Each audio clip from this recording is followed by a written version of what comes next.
I am quite excited to show you this deck. Quite proud of myself here. Some of these decks I want to do, fun things and cool ideas and things like that. Try to get as creative as possible.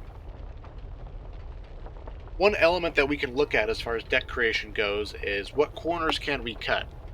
I, as you all know, have some habits as far as deck building goes. We always have Hazard Pay, Double Grenade Pouch. Is it Act 1? Is it Act 2? Oh, if it's Act 1 or 2, we probably want 2 or 3 movement cards in our first 5 cards. Because we need to beat the Crossing and we need to beat Handyman. Those are movement heavy maps. Or can be. You can beat Handyman playing slowly. But even then, you still need to get from holdout point to holdout point and kill things while under a timer, so having some extra stamina is really, really, really, really good. But the point is here, we can also look at the card of our cleaners. We're going to be playing Evangelo with this deck, and you might think, oh, it's Evangelo. Movement speed, he can break out, and he has stamina regen. He's the speedrunning character, right? He's the speedrunning character. Let's just give him cross trainers and fleet of foot and mad dash. Right? It makes sense that you can look at a character's obvious strengths, and then you double down on them, and you just keep building into them. That's fine as well. That's a thing, right? You get Jim, and then on Jim you just damage, right? And you have damage Jim. You have Jum. At the same time, though, we can look at Evangelo and say, hey, you know what? Evangelo can be summarized as a pair of sneakers, right? Stamina regen, movement speed, right? So for the most part, Evangelo sort of fulfills the same role that Cross Trainers does. In fact, we can view Evangelo's character card as a movement card in our deck. And essentially, with that decision, because I do recommend 2 to 3, right? 2 or 3 movement or stamina based cards for every deck. It's such a nice quality of life. It'll get you through everything. It'll make literally anything work. But let's pull one of those cards out. We can get by with just 2. Then let's pull another one of those cards out because we're playing Evangelo. With Evangelo, we get 5% movement speed and 25% stamina regen. So let's pull that second movement-based card out of our deck because we're playing as Evangelo. And now look what we have. We have Hazard Pay, Double Grenade Pouch. That's standard. Right? If you don't know by now, go watch literally any of my other videos. I talk about it all the time. If you are playing with friends, you can replace Hazard Pay with Share the Wealth because it's obviously more beneficial. Double Grenade Pouch because having grenades, flashbangs, or pipe bombs to deal with horrible positions. Grenades will basically allow you to get your team out of sketchy situations healthy. So having extra grenades in your pouch all the time, really, really good. Notice here now we get Speed Demon. 4% movement speed with an SMG and then reload speed. Kind of interesting, right? Then we have Safe Room Recovery and Cold Brew Coffee. Bro, what? Just one card that gives us movement speed, and it's not even necessarily like the most movement speed. We really want it for the reload speed. But here, because we're playing Evangelo, we sort of recreate the fact that we could potentially have just Fleet of Foot. So we have 9% movement speed and 25% stamina regen. And that's it. That's what we got. The bare bones, bare minimum base set for movement. And that's what we got. Evangelo and Speed Demon. And that's it for movement. We're cutting that card out now. We're getting Safe Room Recovery. This is a team player deck. This is not about Evangelo being selfish and running around. This is about you getting your team alive, and we have just barely enough movement speed and stamina efficiently stuff, right? To sort of speed clutch if we desperately have to. Keep in mind we are running with an SMG, so our movement speed is going to be at the 100%, right? Maxed out. I highly recommend the Mini Uzi or the MP5. Their fire rates, they got the best DPS. They're super good, and you get all your movement speed. So between Speed Demon being Evangelo and we're running an SMG, we're going to have enough movement speed. If you find a movement speed stock, that's what you're looking for. The higher the number, the better. Between all those things, you're going to have more than enough movement speed to do what you need to do. We're getting Safe Room Recovery because that's a really nice neutral card to have to support your entire team. We are getting it on Pain Train, so it's only going to proc twice in this particular checkpoint. But it proccing twice is going to give us about half of a cabinet's worth of trauma recovery. Plus 30 points of health. Really nice, just niche thing to have. But also the ammo refill. We're getting it here because we're using an SMG. And chances are, for this entire campaign run, you're not going to be leaving each mission with full ammo. So, having 10% ammo at the start of every level is going to basically save you 50 copper per level. You'll probably have to buy a little bit more, but it hopefully will essentially prevent you from having to buy one more. When you have to buy extra SMG ammo, hopefully you're pushing that button one less time. That's what I'm trying to get at. But also, too, ideally, we're going to be asking our teammates for SMG ammo quite a bit if we want to be zooming and active and shooting stuff, right? Chances are, those players that you're solo queuing with are not spending their copper on refilling their SMG pouch. They're probably not doing that. So the fact that we're going to give them 10% ammo too is essentially giving them ammo so that they can give us ammo later, right? So we can. This is our own personal 40% ammo increase, assuming that people are going to give us extra ammo. It is important to note that SMG ammo is the most hotly contested ammo. Even if only one player is running an SMG, the best sidearms use the SMG ammo. The Tech 9, the Glock 15, the Glock. Teammates who are running the Beretta because they like the movement speed that Beretta gives them. All the best handguns are SMG based, and so everyone's going to be pretty much using a little bit of your ammo. They'll drop you maybe 50 or 100 here because they're not always using it like we are. Keep in mind that we are ideally going to want a Magnum, Desert Eagle, or the shot-off shotgun. We want one of those things. You can pick whatever you prefer, just so that we have the versatility. Because we're playing Evangelo, we are going to need to find a sidearm, and etc. And then cold brew coffee. This is sort of neat here. Because we're cutting out 2 movement cards, essentially, and basically replacing them with Speed Demon, and SMG, and Evangelo, we're basically just getting our quality of life stuff right now. With the confidence of, we have enough to beat the crossing. If teammates on your team haven't invested anything in movement speed, we're still going to be the fastest person on the team. And also, too, we support the team in having the team percent move speed, the 5% move speed for the whole team. Cold brew coffee for the quality of life. But what's really nice about this is that we actually get value out of the use speed. We're most likely going to be one of the 2 players running the bomb back onto the boat. We get to plant that bomb 25% faster. Oh! But then also, when we get to clean sweep, there's 4 survivors that you need to pull off the wall. And if you're under pressure or doing things sketchily or things aren't going well, it might be up to you. You'll have 25% move speed to pull the people off the wall faster. Oh my goodness. And then after that is bookworms. We have to board up the windows. You'll have use speed for that. Oh, but there's so much value. So much use speed value. Plus, when you're using other stuff like medkits and stuff. Anyways, we get all the nice bit of quality of life, and the reload speed between Speed Demon and Brew is that we have 50% reload speed by the time we're going into clean sweep. Now we get Mad Carrier. Notice here that in the past I talked about getting Bomb Squad at clean sweep, because around clean sweep is where you're going to be pretty much guaranteed ferocious everything from here on out. We're actually skipping Bomb Squad for selfish reasons here. For the most part, the bulk of clean sweep is rather open. It's rather open, so dealing with tall boys and things like that in that open space, not a problem. There's actually a lot of cars around on clean sweep, so there's a lot of potential of blowing up tall boys with cars. Blow cars up, and Back for Blood is good for you. But the thing about clean sweep is that there is a guaranteed ammo crate in the gas station after the breaker fight. After that, though, there's not a lot of opportunity. After that, the other ammo crate's in the toolkit room. And if you get bad RNG, that toolkit room is inside the liquor store. And so there's potential here for us to be struggling for ammo at this point.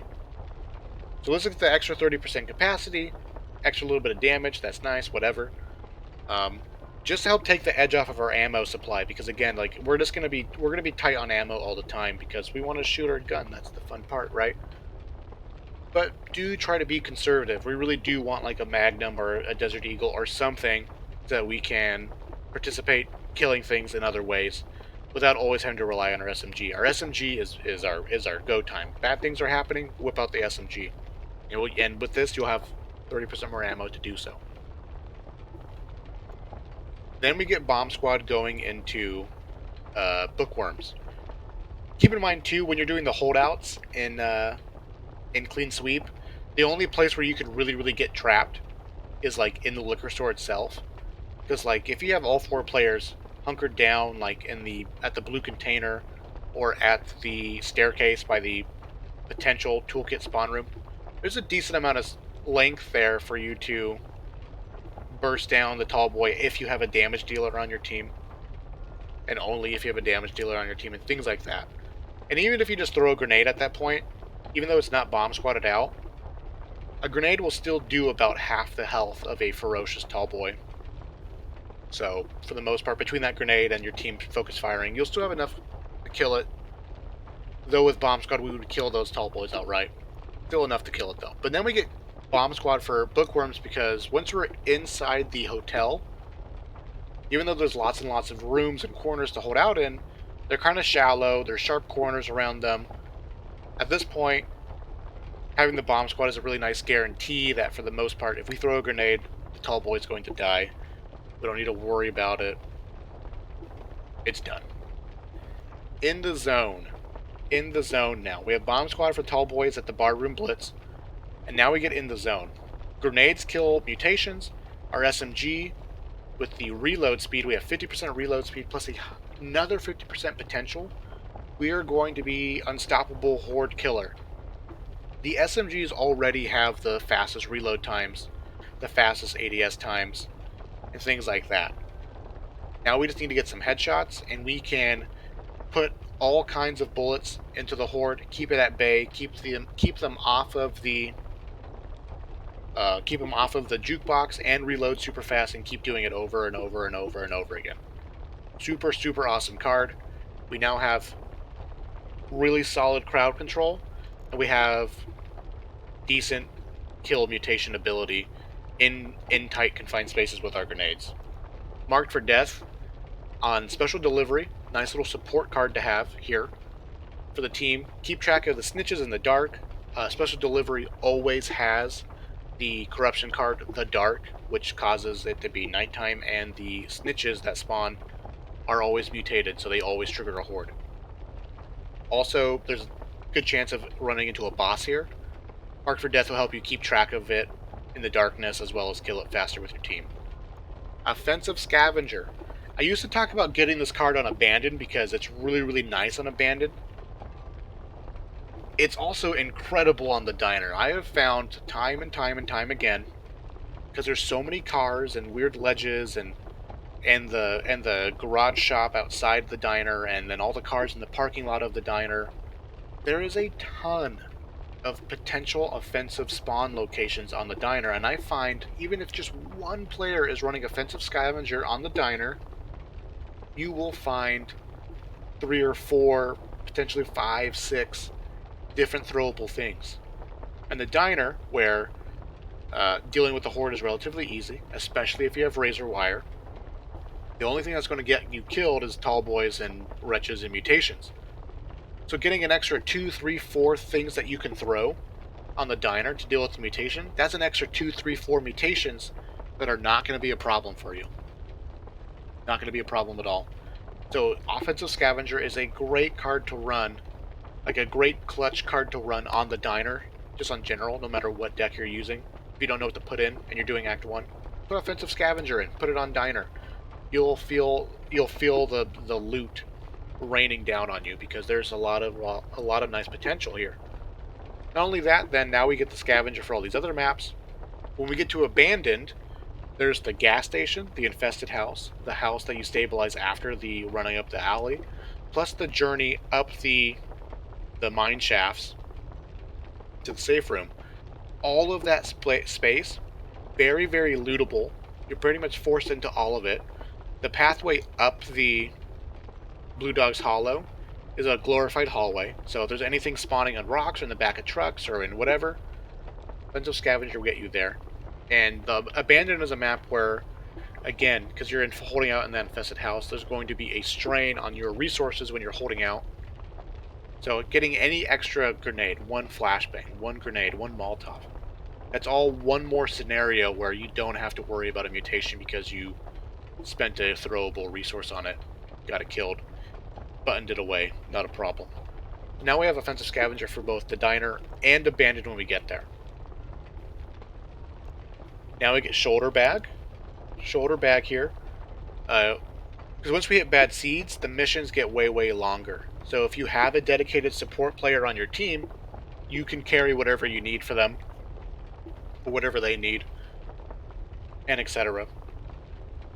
So if you got like a great support character on your team, carry medkits for them. Heck it. Carry whatever for them. You'll have extra healing supplies for these extra long missions now. Then we get Support Scavenger. I really don't know if Support Scavenger is a particularly good card for Hell's Bells. It seems to be pretty hit and miss. There's quite a bit of support spawns in the cars at the first holdout, the turtle holdout, where you have to use the tow truck to pull the thing over.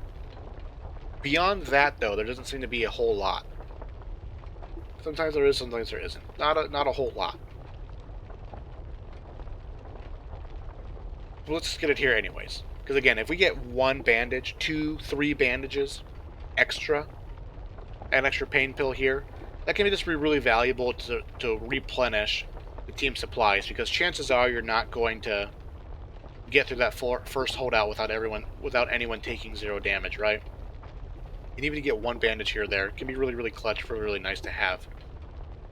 But also, too, when it comes to throwing grenades inside of the church, it's almost like impossible not to have some amount of friendly fire damage going on. So even though we really want Support Scavenger for Abandoned, I have Support Scavenger first, because if we're throwing... A fellow scientist. Oh my goodness, that scared me. I'm recording a video, so Netkiller can't actually see me, but you can see him now. Say hello, YouTube, to Netkiller. That literally scared me. If we're throwing Bomb Squad and improvised explosives inside of the church, and we catch a teammate in the explosion, you're gonna heck them up. You're really gonna heck them up. So we're actually holding off on improvised explosives, so we don't kill our teammates. And we'll get an extra round of potential supplies for our support character, as well as healing ourselves and our teammates and things like that. Now that we're in Abandoned, we do sort of want our grenades to take that next step up. We're getting to the point where the mutations are hitting monstrous more regularly, they have more health. So essentially almost doubling, again, our grenade damage, going from 650 to 1200, and then adding almost another 650 to that damage, getting to around whatever, 1700, 1600 damage with our grenades. It's going to, again, kill the tall boy outright, or get it so close to death that the next barrage of bullets will take it down. Guaranteeing that if a tall boy shows up, we only spend 1 grenade on it, and nobody gets hit. Maximum value out of our resources. Not only that, we have Offensive Scavenger, so if you pick up a Molotov, for instance, Molotovs, as far as I can tell, still shred tall boys really, really well. So essentially, we can almost double the damage of the Molotov, and potentially use Molotovs to kill tall boys. So if you can hear a tall boy spawn, and you can maybe see where it's coming from, throw it as early as you can at the window, at the path it's going to take, and it'll walk into it, get an extra 2 or 3 seconds of burn time on it, so that when it does show up, your team is unloading on it, and you'll kill it, and you can save a grenade. Now here's the interesting part, right? Tool belts. People love razor wire. I'm not the biggest fan of them. I think the razor wire should be nerfed. Don't be mad at me. I think razor wire should be nerfed. Should be nerfed. I think it's too good. I'm bored. I'm tired of standing at the diner with purple razor wire or blue razor, even green. I'm tired of standing at the diner with green razor wire Literally doing nothing. Just holding a grenade, waiting for a tall boy to show up. I throw the grenade, tall boy's dead. The rest of my teammates just shoot zombies that will never reach us. And if you get beyond green razor wire, if you get purple or blue razor wire, and you have enough of it, the razor wire will just kill the zombies outright. You don't even need to shoot them. Anyways, I'm done with this. It's important to note, though, that on Rolling Thunder, it's really hard to get razor wire to slide down into the arena. In fact, I've never personally tried it, but everyone that I've seen try it in my pub games can never get it to work. Though I think it can technically happen. I'm sure some of you guys know. Let me know in the comments if you can slide wire down into the arena of Rolling Thunder. But if you can't, we have tool belts. Everyone on our team now can carry. This is an extra 4 wires. This is an extra 4 wires that our team can now carry down into Rolling Thunder and set up around the field cannon. Team support, right? Super meta. We're thinking here. And then we get well fed to support the whole team with extra 10 points of health so that we can sustain, or at the very least you can brute force your way through the horde on Rolling Thunder if you get there. I don't want to get canned goods here because we're super duper bare bones minimum on stamina and movement speed here, right? So we can't afford canned goods because we can't afford the stamina loss because we're not running cross trainers and superior cardio. Because at the very least, if a tall boy shows up and you don't have the resources to kill it anymore, get your body in the way. You can sprint towards a tall boy, bait out the attack, and sprint out of its attack range. You can do that. It'll be way harder to do if we have canned goods. So we'll keep our stamina up as an option so that we can sort of dance around, distract things by being closer to it in the field cannon. Use our body as a sacrifice, you know what I mean?